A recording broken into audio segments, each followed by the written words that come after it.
ইতিহাসের আরও একটি কালো অধ্যায়ের সাক্ষী পুরো বিশ্ব, যে অধ্যায়ের প্রতিটি পৃষ্ঠা লেখা সাধারণ ফিলিস্তিনির রক্তে। গাজা উপত্যকায় ইসরায়েলি প্রতিরক্ষা বাহিনী আইডিএফের বর্বরতায় ১৫ মাসে মৃত্যুর সংখ্যা ছুঁয়েছে অন্তত অর্ধলক্ষ।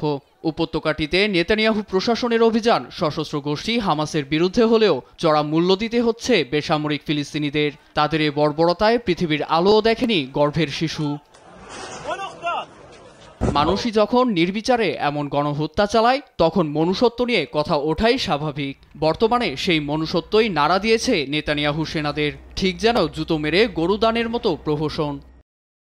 তবে বার্তা সংস্থা এপিকে দেয়া একাধিক সাক্ষাৎকারে আগ্রাসনের নজির তুলে ধরেন সেনারা। জানান, উপত্যকার সাধারণের নিথর দেহ এখনও চোখের সামনে ভাসে তাদের। এর মধ্যেই এক সেনা বলেন, অভিযানে চোখের সামনে থাকা সবকিছুই গুড়িয়ে দেওয়ার নির্দেশ ছিল তাদের উপর। তখন ইসরায়েল নিয়ন্ত্রিত এক বাফার জোনে ১২ জন বেসামরিক ঢুকে পড়লে নির্দেশ মতো গুলি চালান তারা। মুহূর্তেই মাটি লাল হয়ে যায় তাজা রক্তে।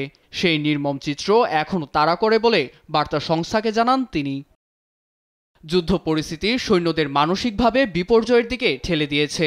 ভয়াবহতায় পাগল হওয়ার উপক্রম। শিশু বা নিরীহদের প্রাণ নিয়ে খেলার মতো মনোবল বাকি নেই সেনাদের। তাই দ্রুত যুদ্ধবিরতি ও বন্দি বিনিময় চুক্তি বাস্তবায়নের দাবি জানান তারা। তা না হলে যুদ্ধের ময়দান ছাড়ার হুমকি দেন সেনারা। একই দাবি জানিয়ে এ পর্যন্ত ৩০০ সেনার স্বাক্ষরের কথাও জানান এপি।